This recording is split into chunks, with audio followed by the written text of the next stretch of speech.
It's a great pleasure to open this evening's event challenging the deficit model in education and development. We're very glad to have you with us, both in person and virtually.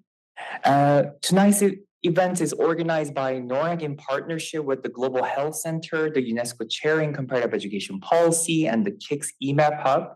I want to thank our partners and all of you for supporting and joining this event.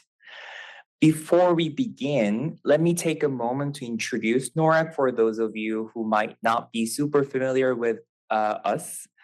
Next year marks our 50th anniversary. Yay, very exciting. That reflects 5 decades of commitment to improving the quality and equity of education around the world through research, policy dialogue, and co-learning. We do this by collaborating with diverse stakeholders, including researchers, policymakers, and practitioners, and by supporting initiatives that bridge regions and education systems. Later in the program, Dr. Moira Fo, our executive director, will speak more about our work and our strategy, particularly in the context of knowledge equity. So I'm not going to delve too much into this yet. If you are not yet a member of NORAC, however, I'd like to invite all of you to join us using this QR code on the screen. So I'm going to pause here for 2 seconds for you to be able to scan the code. Our membership is completely open and free.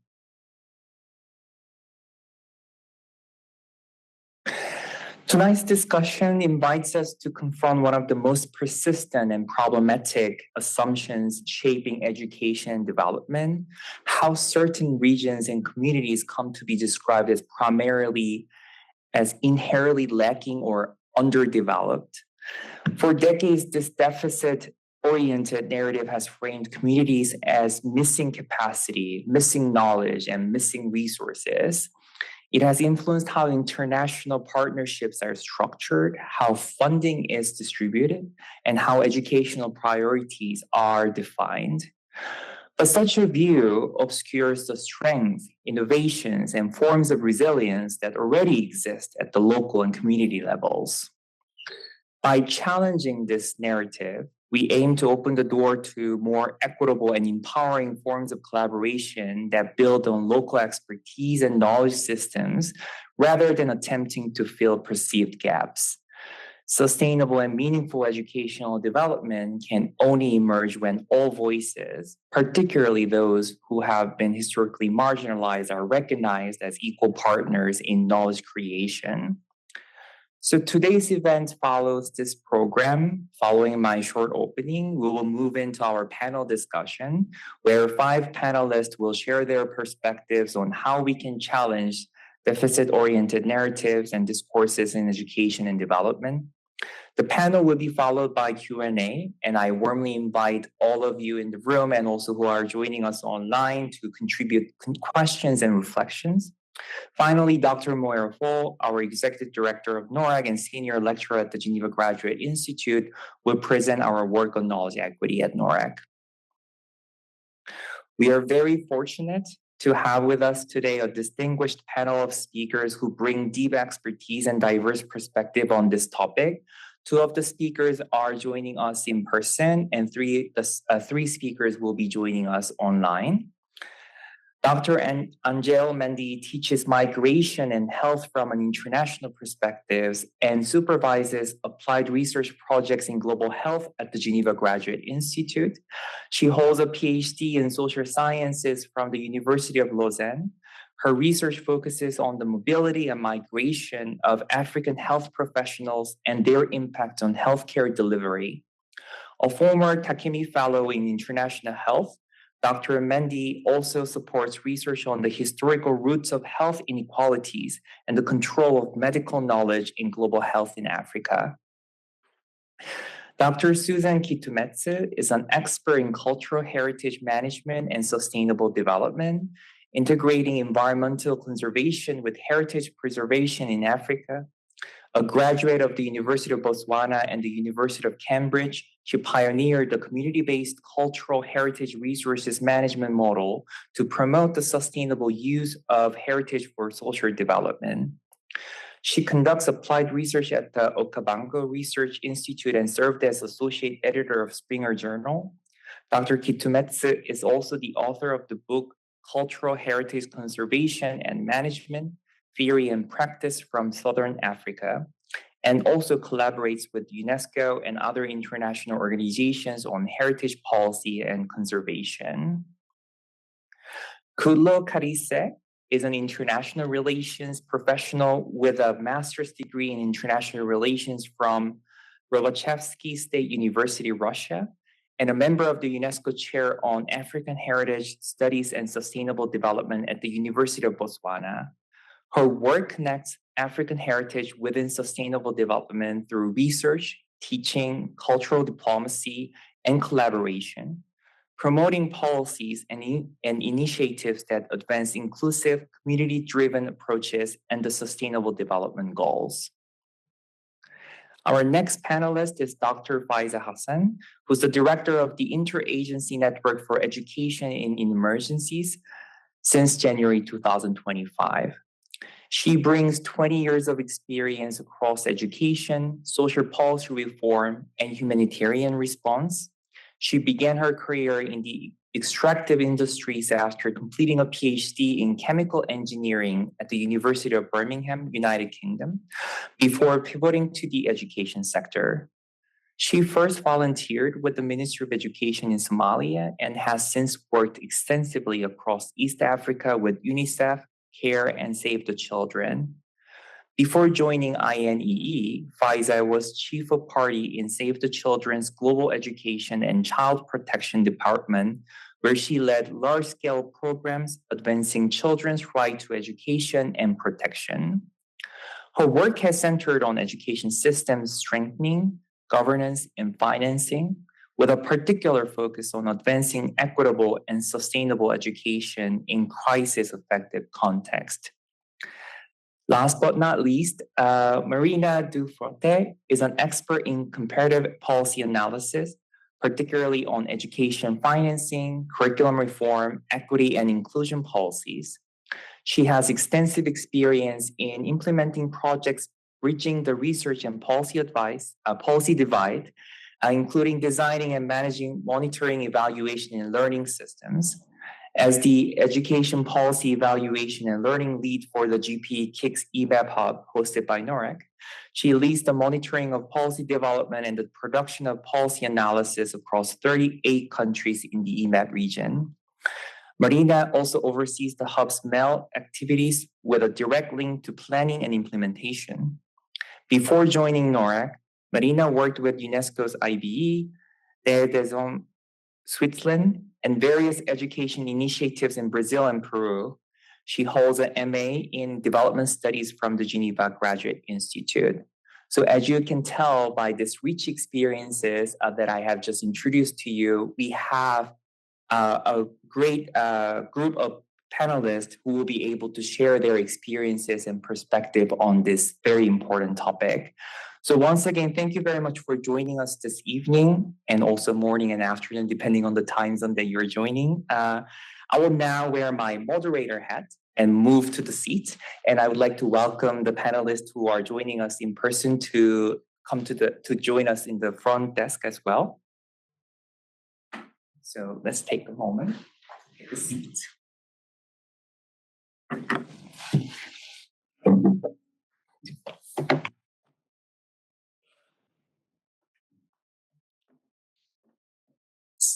And as I have shared, 3 panelists are joining us online, as you can see from the screen, and we have the other 2 panelists who are sitting right next to me. And I would like to start the panel discussion with the first question to Marina and Faiza. Drawing on your professional experience, how have you seen the deficit model influence how problems are defined, how success is measured, or how partnerships are built? So, Marina, would you like to go first? Sure. Thank you, Chairman. I think the issue, is the sound okay from my side? Yes. Okay. I think the issue really starts with how the problems are defined and who defines the problems to be addressed. Very often we see priorities for development supports being defined or highly influenced by those that hold the funding. This is often guided by two key assumptions. One, that there is not enough use of evidence in policy and practice in the Global South, and that there is a need to build capacity of partners in the Global South. And I think it's important to deconstruct these two assumptions as we discussed today. First, when we talk about the use of evidence, what evidence is being pushed for use in policy and practice? What is the relevance of this evidence for national context? Who is involved in producing this evidence? We really see a shortage of locally led, contextually relevant evidence, but a lot of evidence that is being pushed for uptake that is not necessarily relevant for national context, or that is pushing for specific agendas, such as, for example, the institutionalization of specific innovations that are donor supported. When it comes to the capacity building assumption, who assesses that there is a lack of capacity? Is it capacity building that is needed, or are national actors interested in support in strengthening their capacity? There is often an idea that the starting point is zero, you're building capacity, but there is already a lot of capacity and a lot of knowledge on in which specific areas they might need support or not. So the idea is to build from what is already there and really listen to the actors in identifying these gaps. And this is a bit of the experience of the Global Partnership for Education, Knowledge, Innovation Exchange Program, short for GPE-KICS, in which we see a lot of interest from national actors in challenging this deficit model, understanding that they are not just merely recipients of support from development organizations, but that there is a lot that they can share and learn from others in the Global South context, and a lot of innovations that they can be leading on as well. And the KICS program itself, the one that I was just referring to, comes from a demand from this Global Partnership for Education partner countries in having spaces to learn from each other and exchange on the existing innovations that are there.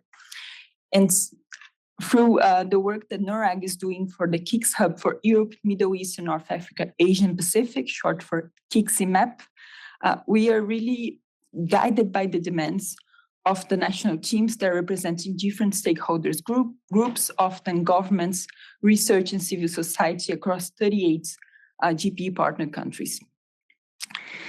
The Hub's role in these projects really to consolidate demands and facilitate connections among those that have a lot to share and that are interested to learning from other contexts as well. And we implementing this hub, this project specifically, really see that national actors are in the best position to steer the hub supports to their context, including by telling us what thematic areas the work would be useful in supporting them, what formats as well, in which formats the hub's work could be done in a way that is addressing their needs and is supporting these connections across countries as well. And making the connection to the earlier points, the work of the hub is really challenging the two assumptions that I spoke to in the beginning. It is supporting the engagement of national actors in producing contextually relevant analysis for their context, and it's also facilitating the dissemination of nationally led evidence with the understanding that it can make important contributions, not just for the national policy processes, but also for other contexts, both in the Global South, but also in the Global North. And the hub supports capacity strengthening activities, addressing gaps by the national actors themselves.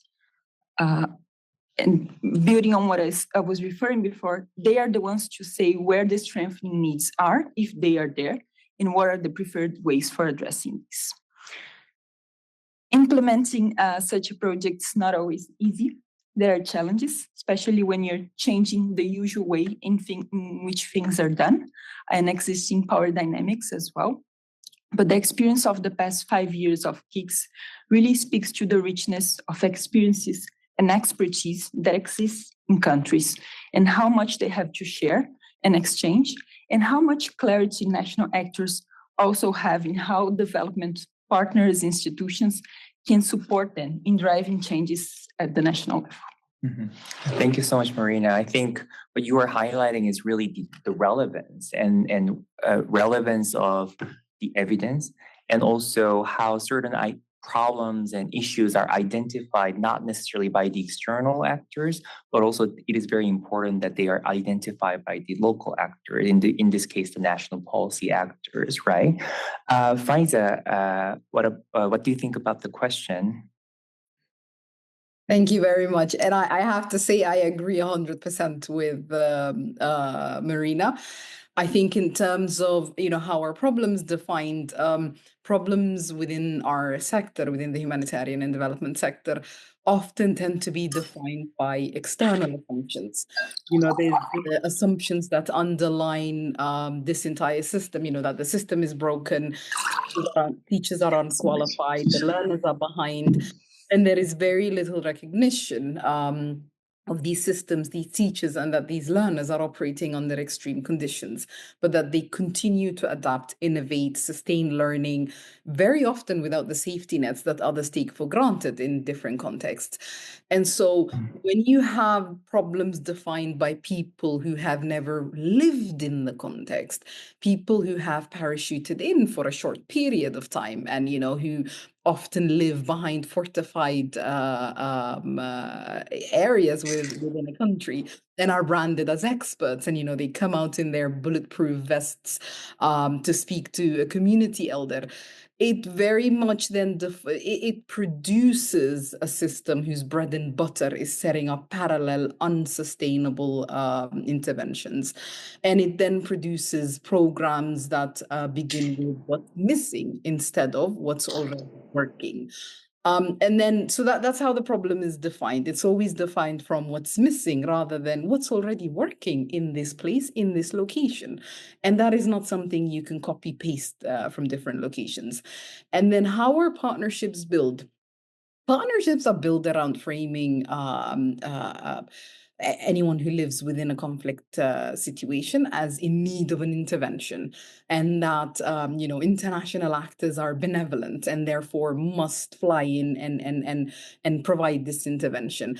And so it puts, as Marina said, it puts international actors as capacity builders instead of co-learners. And I cannot tell you the number of people who fly, who would parachute into Mogadishu to build my capacity or the capacity of my colleagues. And it made for very interesting conversations as to why do you assume that this needs to happen? And so when it comes to how partnerships are built, there is this automatic hierarchy that's built in. You go from the donor to the international actor in the middle to the national actors and local actors at the bottom of the hierarchy. It is a hierarchy that's very much built in and is the bread and butter of this sector. And so partnerships are built as very unequal. And then comes how is success defined?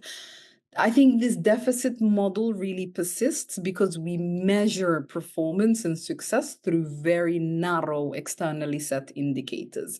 The number of textbooks delivered, the number of schools built, the number of learners enrolled, rather than looking at the quality, the agency, the strength of local systems.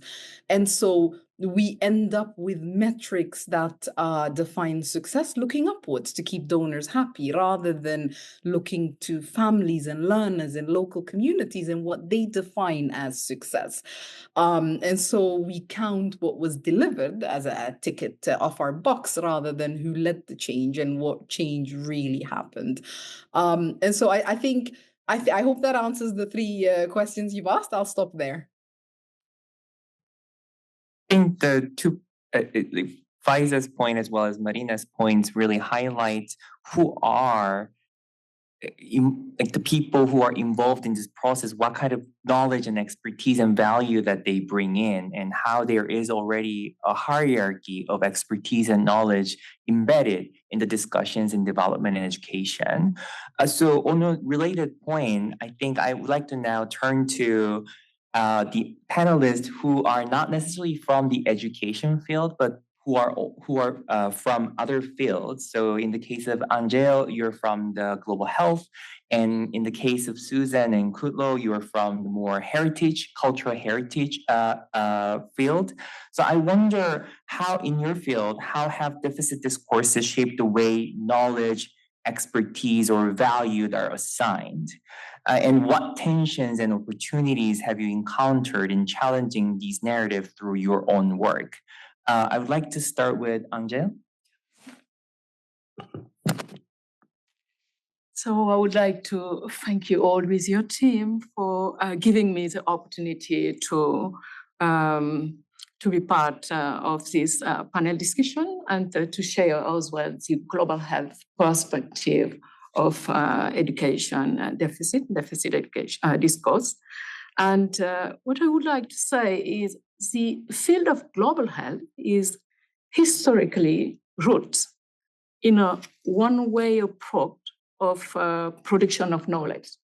This is the first thing, because of its colonial past, which continue to influence the way its actors function today in the field of global health.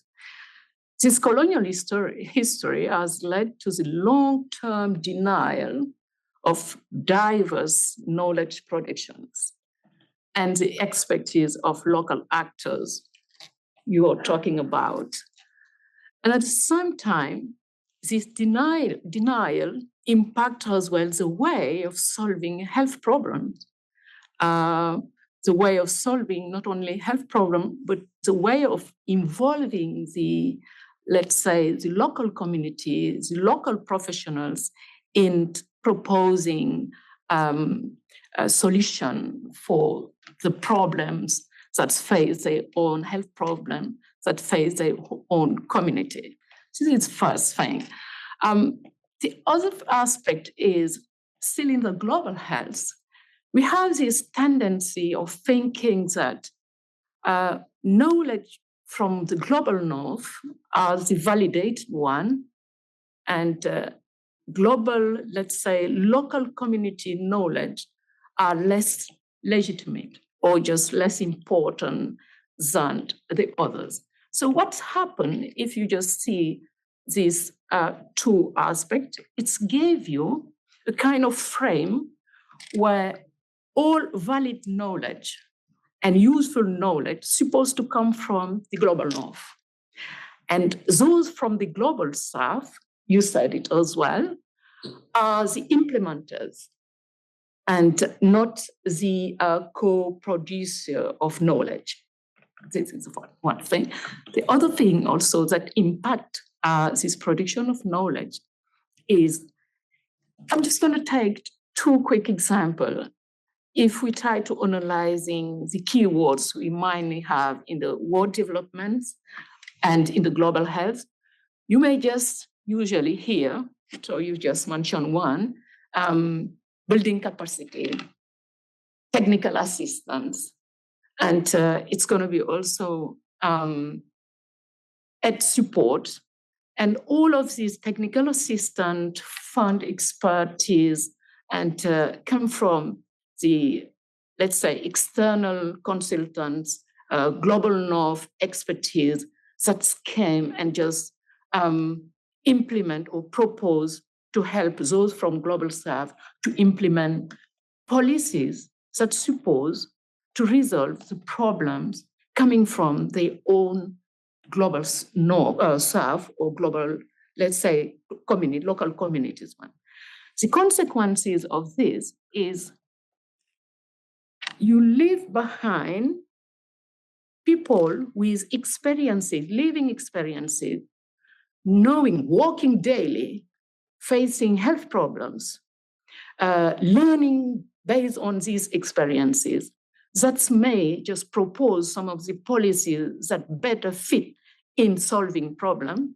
You leave these people behind, and you're going to just take kind of policy and strategies implemented outside the context that came to resolve local realities, local health problems. This is a big issue.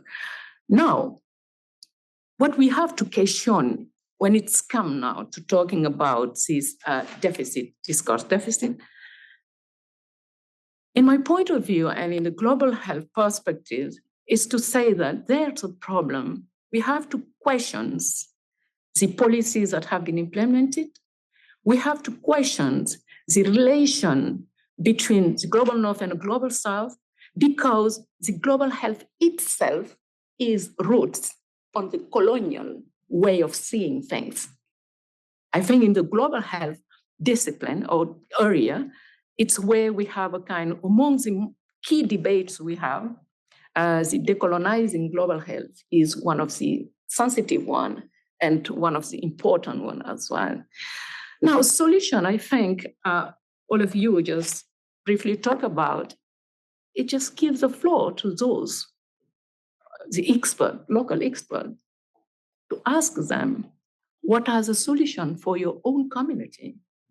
And if I leave the global, local community, I can take it, just put it in a global south, accepting the diversity of knowledge, accepting not one way production of knowledge, but different way of production of knowledge. As such, we may accept as well different solution coming from local communities and coming from the global south.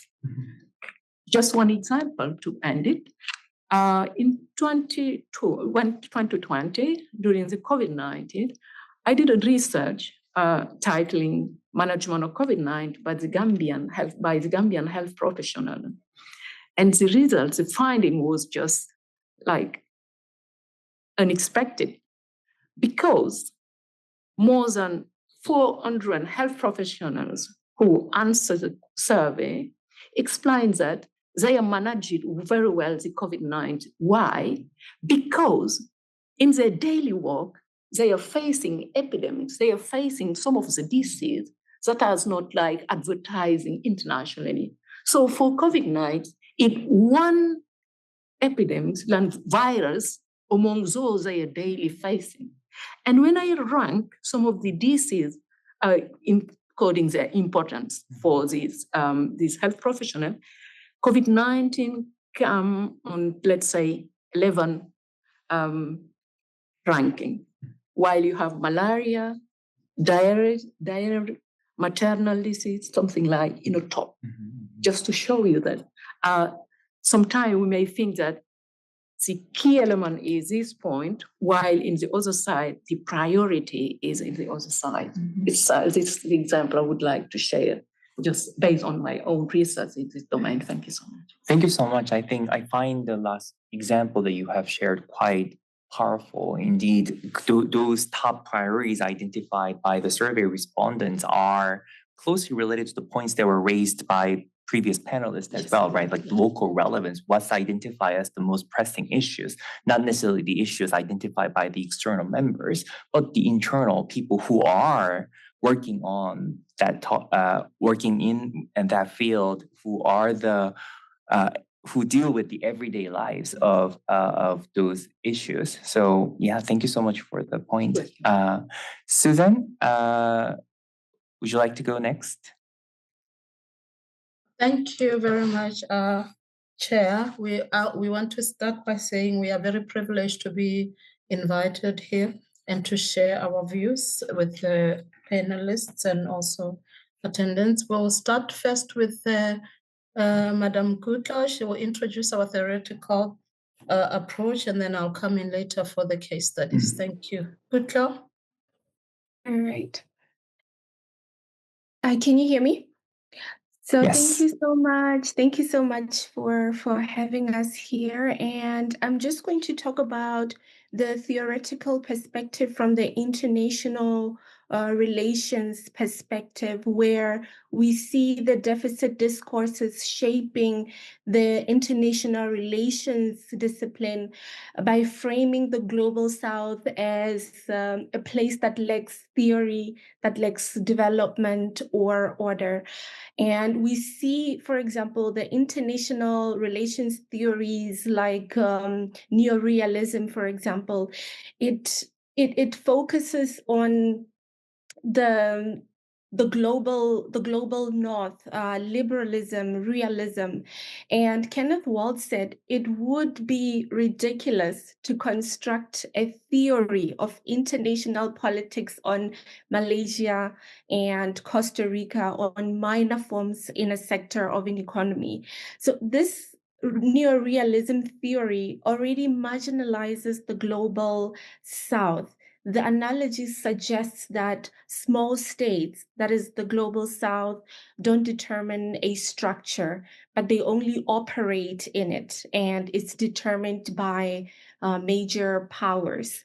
So we also have the Westphalian system. What about African way of ruling? For example, in Botswana, we have kingships, which we call Dukhosi. So these theories undermine or ignore the African and indigenous way of governance and theories. Over to you, Dr. Susan. Thank you, Kutlo, for introducing that foundation. And picking up from what Kutlo has said, I will proceed to also give the more practical case studies to this. And I was going to start by the curriculum influenced by colonialism, but I thought I could start by the conservation, because most of the time people don't look at conservation approach as maybe an educational approach to dealing with maybe African countries that are looked at, as Kutlo said, as small continents that are capacitated by the European models, capacitated by American models, as Angela has already said. So I like to give this example of conservation, international conventions as frameworks of African cultural identity we are facing now with UNESCO, as most of you know, is the lead UN organization, and it has a list on sites in danger. And some of the research that I do, I have realized that these sites in danger, actually nature sites that were established through the safari model of conservation. It wasn't necessarily to acknowledge conservation that recognizes African knowledge of conservation. It was devoid of that. It was a colonial approach to facilitate safari tourism, mainly for Europeans. If you talk about our Southern Africa part, I know we have Francophonie as well. And you realize that even the knowledges that are said to be conserving these landscapes in Africa are devoid of the context. That's why you find a lot of sites that are nature being in what we call danger, because conflicts of human wildlife and conflicts of governments with our communities. If you go to Kenya, because the people are saying these are environments that we have been conserving. The wildlife, when you got in, was here because we were using our indigenous knowledge systems to coexist. But the safari colonial model says, take them out. And institutions like UNESCO that did international conventions on the basis of that colonial knowledge also follow these. And if I give an example of my country, for instance, in Tsodilo, you have people, it's not only Tsodilo, what we call outstanding universal value that UNESCO applies. It actually needs people to move from what they call the core zone of the site. And in doing that, you are actually ripping the people out of the environmental context. But you are also ripping out the knowledges that made those sites sustainable in the first place. So we find that even UN institutions like UNESCO can fall victim to these Eurocentric models, which are embedded in what we worship here in Africa. The international convention, when it comes, a lot of African countries are just happy to say we ratified. We listed aside, but they're not really asking what does listing and ratification mean for the local context of knowledge appreciation, knowledge recognition, and in the context of this contemporary global knowledge systems, innovation. A lot of African knowledge is not used for innovation because it has actually been suffocated by these international conventions that we don't actually critique as government. So I don't know if I'm within my time, but I will stop there. And Sure, I'll you can continue. I can continue. Okay.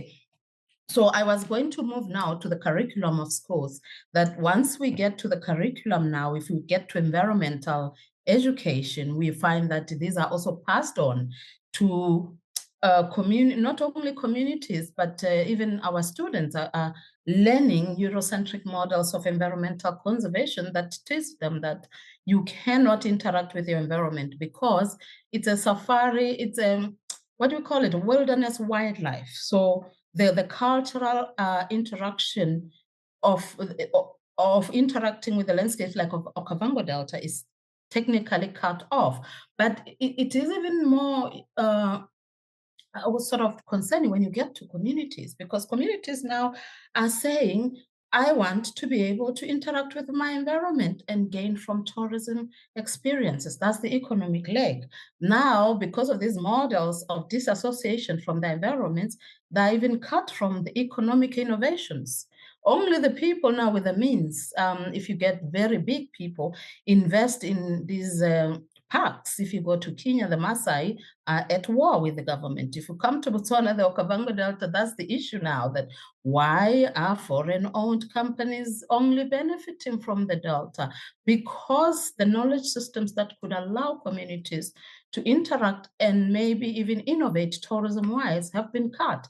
And we have replaced them with a capitalist model that local communities doesn't understand and cannot compete on. So it's not only the knowledge, it's not only the curriculum, it's also the economic innovations for local people who now need more of their resources for development than ever. Thank you. I think, Angel, your comments as well as what Kutlo and Susan have said really highlight the point that some fields, models, and theories that are utilized are deeply colonial or a global north-centric. And without challenging that or reimagining the fields, models, and theories completely, it's very difficult to change the actual practice and implementation. So I think for those of you who are joining this event, many of you may come with this previous understanding about what the problem would look like, and it is quite helpful to hear how the specific examples that our panelists have bring in to talk about these problems. But the bigger question that maybe you would be more interested in, maybe we can discuss further, would be, so what could be done, right? What would be the next steps, right? So the last question for this part of the discussion, and there will be a Q&A. We intentionally left more space and time for the Q&A for you to engage in. But for my part, the last question that I would like to pose to you would be about the next steps. So looking towards the future, what practical steps can education and development institutions take to dismantle deficit-based approaches? I know that this is a big question, and I don't necessarily expect that you would have the solution, and you shouldn't have the solution as we just discussed. But I would be very interested in hearing your thoughts and reflections.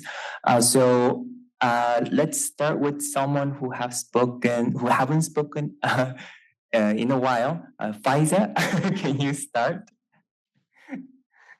Sure, yes, I can. And yes, that is a big question. I don't think any one of us has a ready solution, but I'll just reflect on a couple of thoughts.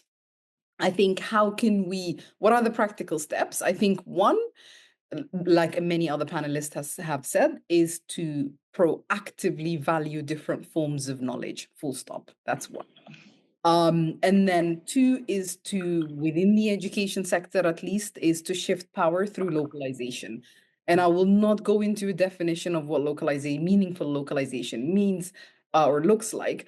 I will simply say international actors should get out of the way, simply stop being implementers on the ground. That is not to say that international solidarity is not needed. The opposite. We very much need strong international solidarity, but we do not need people parachuting in, so just get out of the way. I think shifting power through localization also means that people on the ground, that governments, ministries of education, national civil society can turn around and also say, no, thank you. This isn't the type of solidarity we need. This isn't the type of program we need. Thank you very much. No. And then the third thing I would say is, as education actors, we must move beyond this short-termism vision. Education is long-term. It's part of long-term system strengthening. Real people's lives does not exist in a very narrow lane that we define as education in emergencies. Real people's lives does not revolve around 2-year or 4-year cycles. And so we must move beyond this idea that education in emergency settings is temporary relief. Education is for long term. That means we work on governance. That means we work on financing. That means we work on peace building. And that means we move beyond the short term lens. I think another way of challenging this deficit model is to diversify and decolonize financing. That's at the heart of this conversation. Financing has to evolve beyond aid. Traditional donor grants will not get us to where we need to go, full stop. We need to work on national systems, on domestic financing. We need to proactively remove the systemic barriers that prevent domestic financing from being mobilized. And that includes working around issues with tax, debt, austerity. We need to decolonize financing and diversify financing and look beyond donors, full stop. I think also we need to strengthen coordination systems that are centered at the local level rather than set up for international actors to be able to coordinate. That's not the purpose of coordination. And so I think one final thing for me to also reflect on is, as INEE, I mean, we're a network. And so we are also very much questioning our own role in this. We are not exempt from asking tough questions to ourselves. And I think every single actor should be asking themselves some very tough questions. We should actively question our own role within the system and within these hierarchies. And we are asking ourselves, as a network, how can we do more than simply connect or convene actors? As a network, how can we support our membership to actively disrupt these outdated systems? How can we actively question some of these systems that we've all inherited, but do not need to continue upholding? And so I think I'll end by saying that really the way forward, I don't think it's a single act. I think it's a continuous process. So let me stop there. Absolutely. I mean, thank you so much, Faiza, for your very, very insightful points. And as you just mentioned, it's not just a single action. And connecting to your earlier point, it's also a long-term effort as well, right? We don't necessarily expect that all these issues will go away in a short period of time. And all those points that you have made require long-term investments as well from all actors involved in the field. So thank you so much for bringing that perspective, and especially your point about what INE can do as a network also gives me some self-reflection about what NORAG as network can do and need to do and so on. So thank you so much for bringing that point to the table. I would like to turn to Marina because I think some of the points that Faiza has mentioned must, because reflecting on the comment that you made earlier, I think there is a lot of connection there. So would you like to go next and share some Absolutely. Yes. I was nodding the whole time listening to Faiza.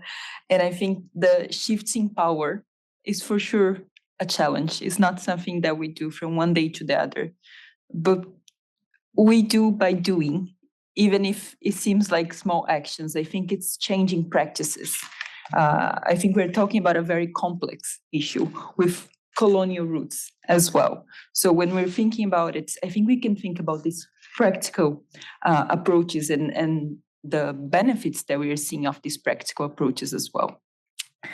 So I'll summarize in 5 points. I think the first is building on what I was saying, listening to demands, listening to the national actors, and having development organizations that are supporting national issues, really seeing these national actors as those that are steering the programs, that are telling what priorities should be addressed, how these priorities should be addressed.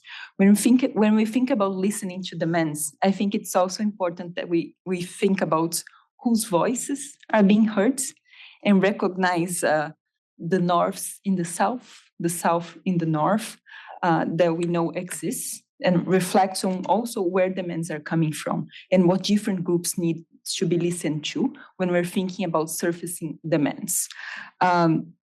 The second aspect I would mention is co-design. And I think very frequently we see specific development initiatives being designed for the Global South, but we need with the Global South. By the Global South would be perfect, but at least with as a first step. So ensuring, I think, and getting these actors as co-designers really contributes to higher relevance as well. So it's not just a principle of inclusion, is about the effectiveness of what is being designed, the relevance of what the initiative is. It's ensuring that it's targeting the right gaps. And there is also ensuring connections, ensuring that it's connecting to existing processes in the context, and potentially also contributing to higher sustainability as these connections are being built. The third point would be strengthen national institutions. We always talk about strengthening capacities, but sometimes there is a focus on a specific set of individuals, and individuals move. That happens in every context. So it's also important to think about what are the national institutions that should be partners at the national level, and that can continue the work and own and sustain also improvements to processes and practices. The fourth would be to support national researchers. When we think about the insufficient use of national research, I think it's also important to think about where funding for research is going to. So if donor organizations, development institutions can privilege funding research and policy analysis led by national actors, we can change that. And again, this is not just a principle, this is also relevance, ensuring that this research evidence that is being produced is closer to the context, and that these individuals that are involved in the knowledge production are also better positioned to continue discussions at country level, to connect dots, and to mobilize networks in moving that evidence forward for policy and practice. And linked to this, and my last point, amplify that national expertise as well by supporting the dissemination of knowledge produced by the Global South, providing platforms, spaces, funding as well, to make this knowledge accessible to broader audiences, both in the Global South and in the Global North, who can benefit a lot from it as well. And maybe to finalize, as I was saying, I think when we think about moving away from deficit discourses in education developments, we often think about knowledge equity, social justice approaches, but I think it's time for us to also talk effectiveness, efficiency, responding to demands of national actors, aligning processes to the needs of the context, and co-designing these initiatives will ensure that funded initiatives are more relevant, are more contextual, have higher chances of fitting to ongoing processes and to be sustained. And if the aim of all development institutions is for their contributions to be sustained in the long term, then it's critical that they listen to those that are driving the education systems and the national level on how they can best be supported in addressing the gaps that they are seeing in moving these priorities forward. Thank you so much, Marina, because especially regarding your last point, a lot of times when we discussed this issue, as you mentioned, sometimes it's framed as a moral issue, it's about social justice issue, it's the equality issue. But indeed, if you think about it, it's also about the effectiveness of the education policy and practice. A lot of the issues that the local communities and countries experience nowadays are the result of failed policies due to all the problems that have been discussed by the panelists so far. So yes, it is a moral question, but at the same time, it is indeed an effectiveness question as well, right? In order for us to really produce and co-create the policies and practice for the students and the relevant population, we really need to pay attention to the actors who are doing this, right? And I think all the points that you have mentioned are closely related to all the points that Faiza have mentioned, but particularly regarding the second point, when she mentioned the national actors should be also able to say no to some of the externally imposed agenda and ideas. And when I heard that, I thought, yes, and in order for the national actors to do that, there would be also certain supports and capacity strengthening and sharing. And I think, Marina, you have contributed to that point as well. So thank you so much, Marina. And I would like to now turn to Angel for your thoughts. Yeah, thank you so much. I would say in global health, we are not looking forward for the next step. This next step is in progress. Why I'm saying that? Because as I said previously, global health is rooted in colonial domination and the imperialism of knowledge as well, that just justify these inequalities in relation between the global north and the global south.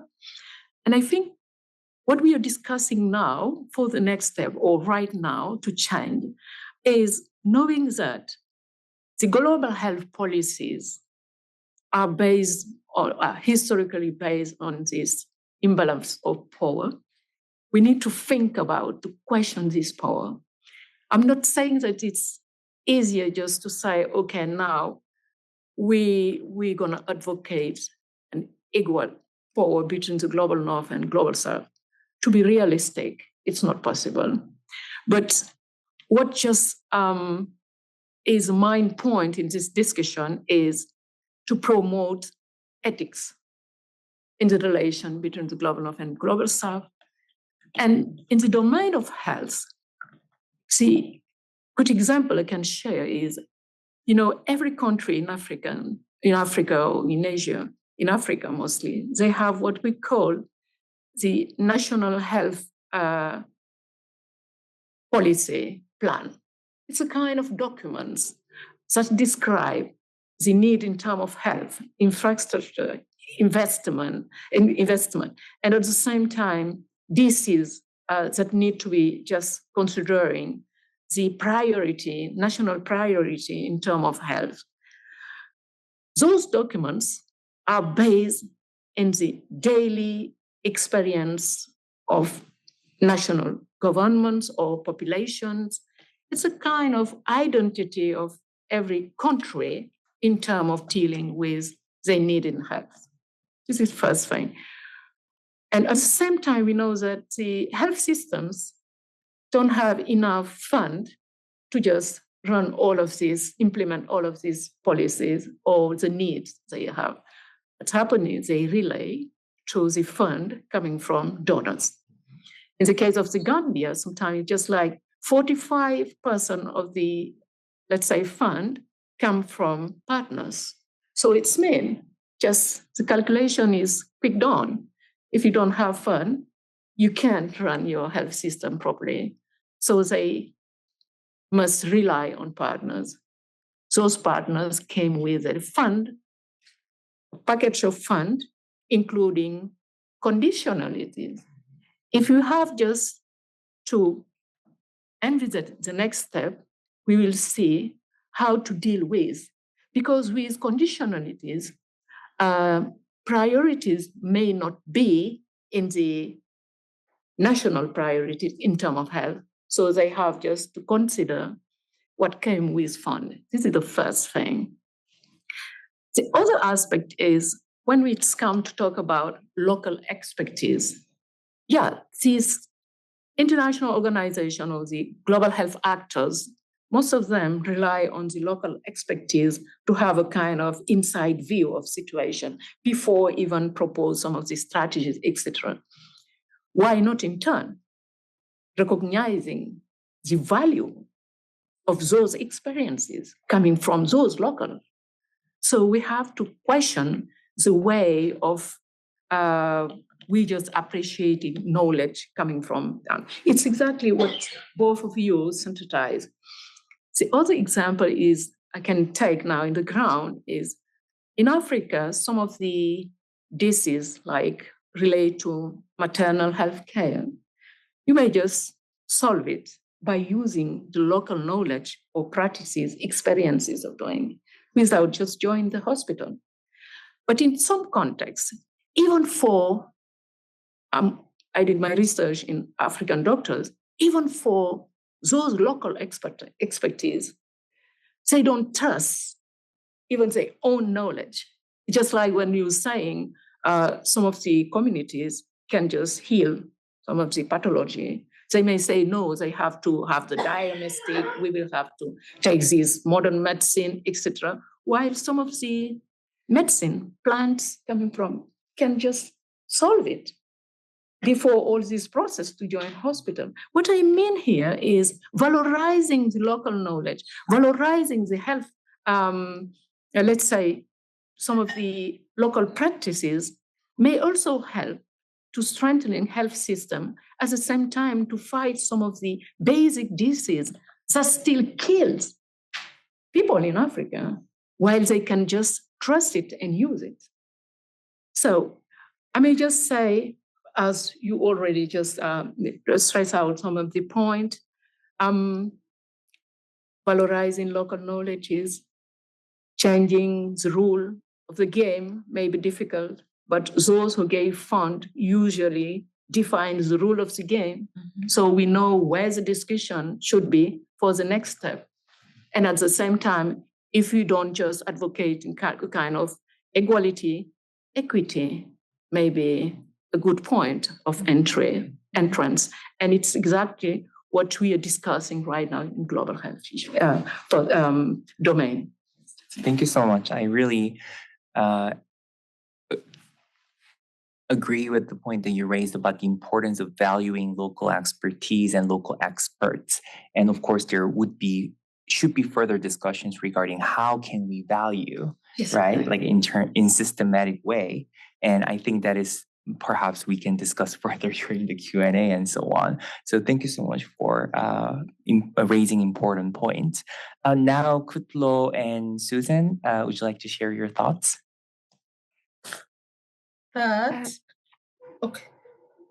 I will start by acknowledging also the excitement when my other colleagues were speaking. It's like, wow, these issues are actually everywhere. And especially what Faiza was talking about, I'm always like, why can't governments just say no? And why can't they just say we have a standpoint? Can it be incorporated? But then I realized that it's because exactly what we are saying. We are talking about the deficit model in education, but our South governments, when they sit in, at least when I talk about conservation in those UN boards, they are also sort of the deficits group. You know, you get these terms of underrepresented countries. And just last week, when you were talking about capacity building, being always Africans being capacitated, and we were actually invited to China. And I was like, why would an African capacity building be in China? Why can't it be in Africa with African side? So these are the issues that I think we need governments that can say no, but we also need governments that are aware. And this is where I see a lot of African governments lacking. They are not even aware there is a deficit. And we need governments that are aware that we are going there to at least fight for the equitable interaction that colonialism sort of brought imbalanced to. If we could have governments like that, most of our governments, unfortunately, are following these international structures blindly. You know, this is my ache. I always say, why should you say yes? Why can't you ask for at least an equitable representation of African knowledge and conservation? And when Angela, you were talking about medicine and people could use their knowledge. This is also our pain. In conservation, we see it. A lot of communities who have been disconnected by these protected area models actually have lost that knowledge. So you would be told that, okay, you can have a community that knows about medicine maybe for childbearing, but they can't have access to it because it's in an area which is the core zone and it's not accessible. So these are the issues that they are so connected. When you were talking, Angela, I was like, you can say, I'm in conservation, maybe it's different. And then somebody from Global Health starts talking and you're like, oh my God, she needs protected area model abolished in order for these other people to access this knowledge and innovate. This is also my other point. Africa is not innovating uniquely because of the knowledge, what do we call it? The knowledge feeders, of which are African landscapes, are inaccessible to them through these normalized conservation models. I see it in my work a lot. And if you say this to somebody when you talk about the Okavango Delta and you're like, can we bring people in? If you saw the Okavango Delta, you'll say, why would you bring people in? It's beautiful. It's bringing the second economy to the country, wilderness and wildlife. So everybody see these rose-colored glasses, but they don't see the sustainable aspect of, if we cut these people, we are inviting issues like human conflict, because now a lot of poaching is because of the resentment of these policies. People are saying, well, it's no longer my landscape. Why should I conserve animals? Why should I worry about somebody's poaching elephant? Because they have been ripped from it as part and parcel of their lives. And I don't know why people don't see it. And one of the things that I always think could be done is not necessarily to take out these colonial approaches, but rather to overlay the perspectives that are missing. If you just, for instance, you say, instead of ripping people out of the environments, let's have a strategy of bringing them in, not to settle, to access the interaction, to access the identity, to access the knowledge, to innovate. Then we could start there. And part of the reason why we started the UNESCO Chair in African Heritage Studies and Sustainable Development was exactly that we want the society and academia and policymakers to raise awareness to them that, when you go to Paris, it's not about per diem. You have to fight for equitable interaction of knowledge and a lot of other issues. So I'll give Kutlo to add on to that, or if she has any other point. Thank you very much. Thank you, Dr. Kitimete, and all my colleagues. I just wanted to talk about an example of Botswana. Since our independence in 1966, only 2 documents that have set policy for education development were viewed as one entity. So without accounting for the uniqueness of the minority or the minority or indigenous groups. For example, in Botswana, we have the Basarwa, and they have a model of what is called traditional education, where they learned through observing. They played games. They had storytelling, and not just storytelling, but through the storytelling and games, they actually learned about animals and how to hunt those animals. But when you take Basara and put them in this system of education that we have now, where they are going to learn not only in Setswana, which is their second language, but they are going to be taught in English. This leaves them behind. The curriculum leaves them behind because it doesn't cater for them. The examinations are in English. And we have statistics that most of these groups have dropped out of education as a result. So thank you. Thank you so much for bringing in very important points, because I think what I particularly found interesting from your comments is about the importance of being critical internally as much as we become critical externally. So I think that is also something that we can reflect further on. just like any other events, we try our best to keep the time that we originally allocate, but we always ended up running a bit delayed, a bit behind the schedule. But now it's time to open the floor for Q&A. I'd like to get some questions from the in-person audience as well as the online participants. Maybe Camille and Jessica or Saswat, you'll be able to share one or two comments from the online participants, and then we can also see who would like to ask a question in the room. Do you mind I start with the question in the room? Anyone who'd like to share a thought, comment? Yes. Microphone is coming for the online participant.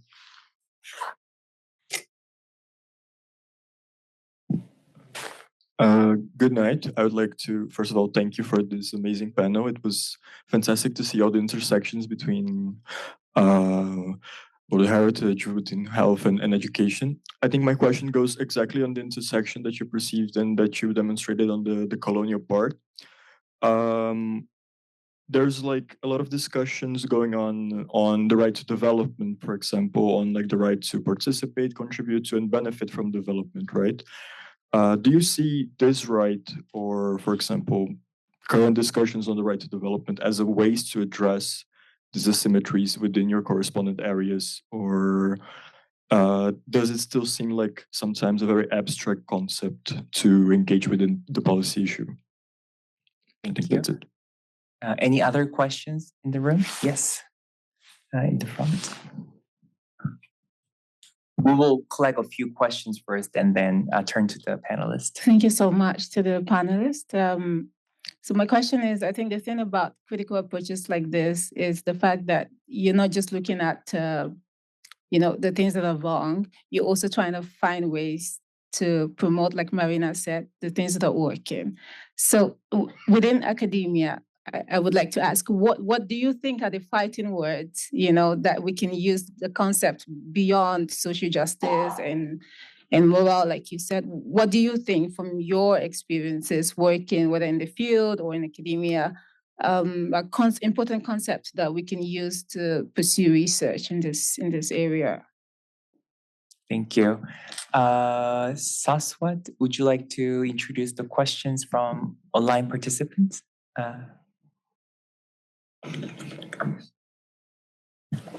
So Mozad Hamid, I'm sorry if I butchered the name, is asking also, can you speak to the narrow purpose of education that are foregrounded in global education agendas like the SDG 4? Could you raise your voice a bit? It's a bit difficult for us to hear. Oh, sorry. Can you hear me now? Oh, Is it better? Yes, it's much better. Okay, Thank you. so Mods Hamid is asking also, can you speak to the narrow purpose of education that are foregrounded in global education agendas like the SDG 4+4 and how it marginalized other purposes of education like human flourishing, amongst others? It seems like the whole mass education system is structured around capitalism as it is focused on producing workers. And one more, please. Yeah. What is meant by the deficit model in education, and how does it shape teachers' perceptions of students from marginalized backgrounds? And how do we change the attitudes of staff in many of the international organizations, help them listen and learn from the local communities? Thank you very much for sharing the questions. Now, to all of you, feel free to raise your hand and address any questions that relate to you. So who'd like to go first?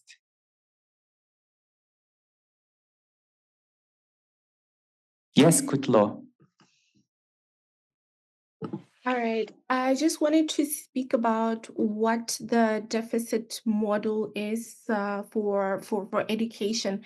And I just want to make a short comment on that to say the deficit perspective in education mistakes differences as an insufficiency or disadvantage. So whilst perspective focuses on individual bias, It's a blame the victim mentality applied systematically and based on a single dimension of maybe identity, race, or gender, for example.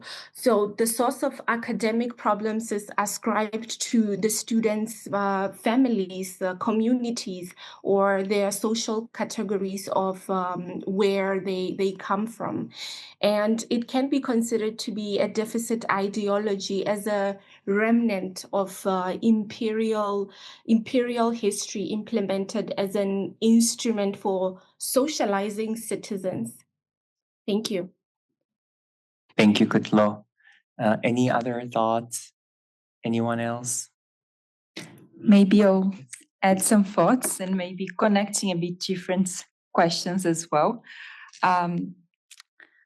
I think if we're talking about the narrow purpose of education defined within a framework of SDGs and this very market-based idea of education just producing workers and working for the capitalism, I think it is again going back to the issue of who is defining the priorities and what are the problems that are being addressed, funded as well. So I think it goes back to that idea of listening to national context, to national needs, to national experiences, richness of experiences in the contribution of education in different areas and in different purposes of education as well. So of course, there is a lot of funding that go behind one model, one thinking of the purpose of education. But there is much more to that.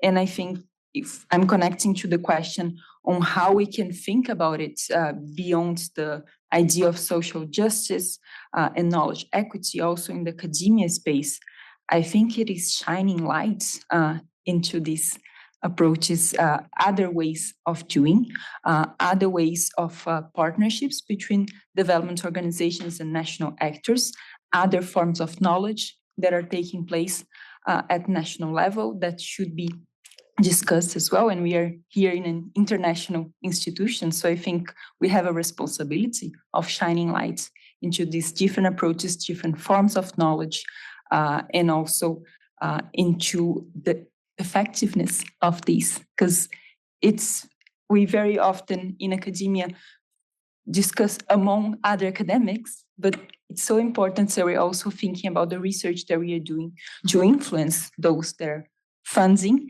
those that are behind funding and design decisions of all of these initiatives. So I would suggest that. And right to development, it's certainly a very useful framing and discussion for moving that. And if we think also on how do we change the attitudes of staff in perceiving this deficit model, I think it is by, again, shining light on the value of doing differently and going beyond just the social justice discussion to show how relevant this can be.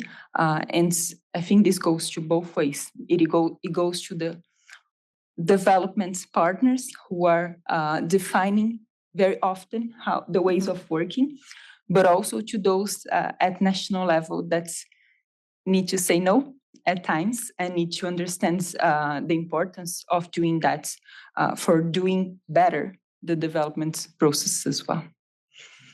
Thank you, Marina. Susan, Faiza, Angel. Yeah, thank you so much. But I think, Marit, you just summarizing key aspects that I would just use if I would like to give an example in global health, because deficit in global health as well means all of this, let's say, the imbalance we have that we need just to address inside. This is one aspect. The other point, let's say it's all about that we are questioning right now in order just to promote ethics and equity in the areas of global health. So just to come on what you're saying, I think the interesting thing here is all her points join the same thing: change, shifting, or just promoting a kind of inverse way of thinking in order to give place to each other in this discussion. Just one aspect into what concept we may use when we are doing research. In the global health, we're not like, we don't have a kind of set of concept to use. We are questioning the context and the concept and give them the new sense. We think that this is the one that helped to decolonize or just to give meaning of what we call decolonizing global health. It's all a kind of reflection you need to take, because you cannot just shift concept to use another one, but questioning those concepts, understanding really what it's mean, and now proposing a kind of new content that makes sense and that based also in ethics, as I said, and equity in a global context. Susan or Faiza? Oh, thank you.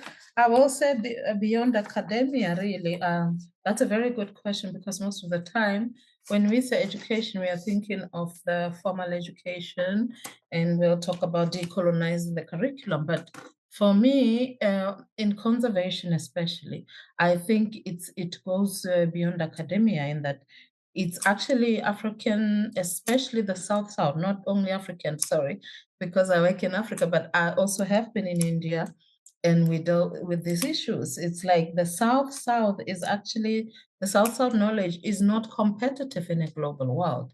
So that's why we are looked at as victims, because we are not present. It's a case of, if you are not in the game, there is no way you can compete. So the global world right now needs unique innovations, unique way of thinking, but because we haven't been present, we are not even counted. And this is why we become charity cases on financing as well as on knowledge that impacts the global world. And for me also, it's sort of at the local level, communities regaining their access to their identities first of all, but also access to this innovative knowledge that can be very, very unique. Sorry about my dogs. Very, very unique in terms of bringing new knowledges that we could never actually even had thought about. And as we are speaking, as I spoke about the conservation models being maybe one way from the top, as we know, with the conservation of what we call now World Heritage Site, the ideology that built the outstanding universal value actually was emanated from the World War destructions. That's why monuments are important. But when you come to Africa, cultural knowledge, the intangible aspects of cultural knowledge is what makes an identity. We don't talk more about monuments. Monuments exist because they carry the intangible. And these are knowledge frameworks that should inform conservation so that we can be able to be representing all the systems of conservation and all the systems of knowledge dispersion in the global world. Thank you. Thank you, Susan. Faiza, would you like to add anything? No, nothing to add. Like, all the panelists have really very well. I agree with everything. Thank you so much, Faiza. So, I mean, and I think in addition to what's been said, I also fully agree with all the points. And I think one thing that we hope I wish we could also continue to discuss is, one thing that we haven't discussed so much today is about how certain agenda and discussions are formulated based on what can be measured and traced and monitored. Because some of these things that we are highlighting as important, they are often neglected and not included in global agenda because it's hard to track, it's hard to measure, and it's hard to trace, and so on. So hopefully that is also something that we can discuss further in our future discussions. And with all of that, now I'm going to invite Dr. Moira Ho, Executive Director of NORAC and Senior Lecturer at the Geneva Graduate Institute, to talk about knowledge equity and NORAC. Thank you so much once again for all the panelists for your contributions. And I would like to have the panelists to go back to your seats and have the Moira joining the room. Thank you so much.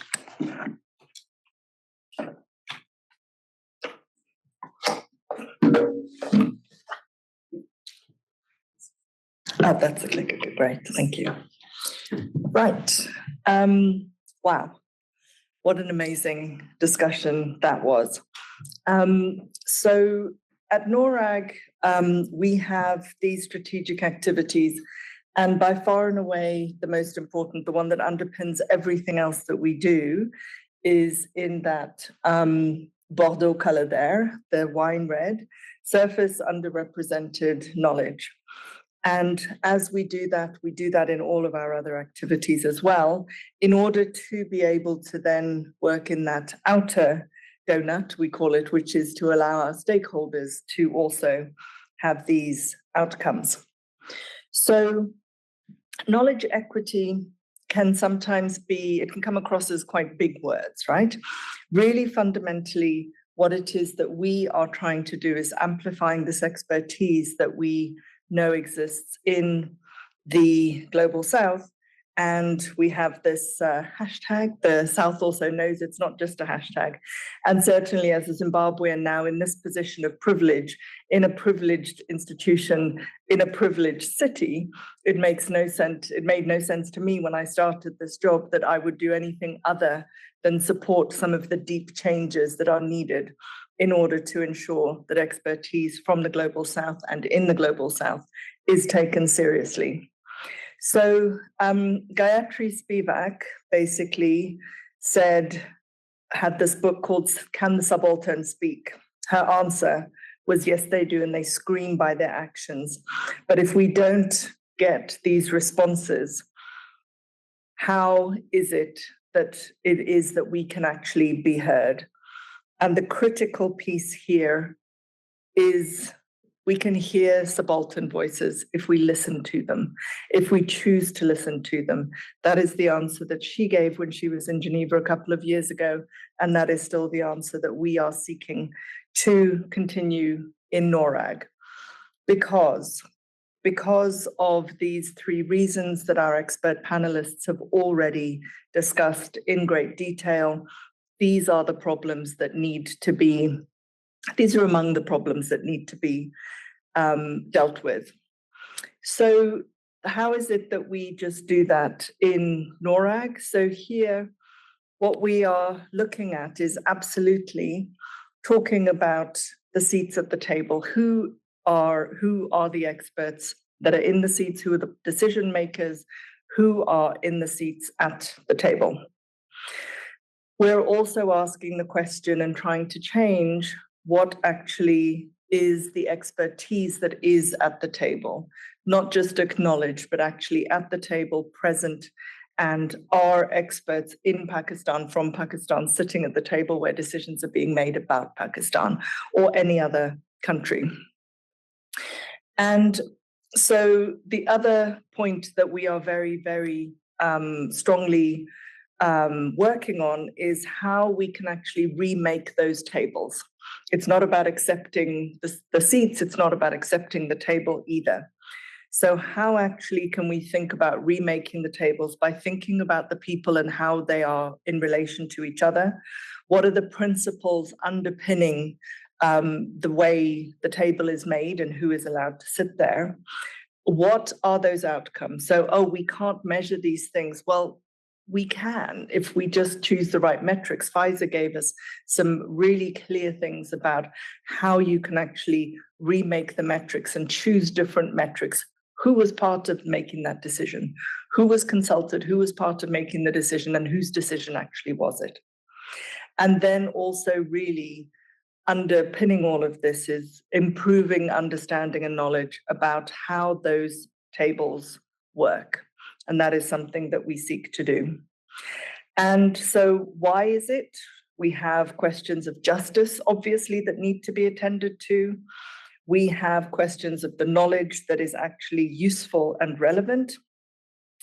And also we have an example. We believe that in NORAG, we have the example of if others experience the value of these marginalized experts through the work that we do, then they can also amplify that further.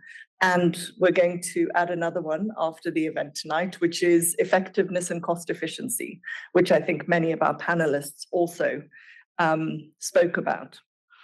And so in terms of that, the South also knows, there's a bit of social media chatter there about the South also knows, which is, gaining. These are from a few years ago when we started, and this has only gained in volume. And the South also knows is a network for experts from the Global South. So this is where experts from the Global South can get together and speak with each other. It is also a searchable database for decision makers. Why? Because fundamentally, decision makers can say, yes, we're sure that the experts exist, but they're very difficult to find. So we're making it easier for them. The next problem that they bring to us, we will find a solution for that too, because this is just something that cannot wait.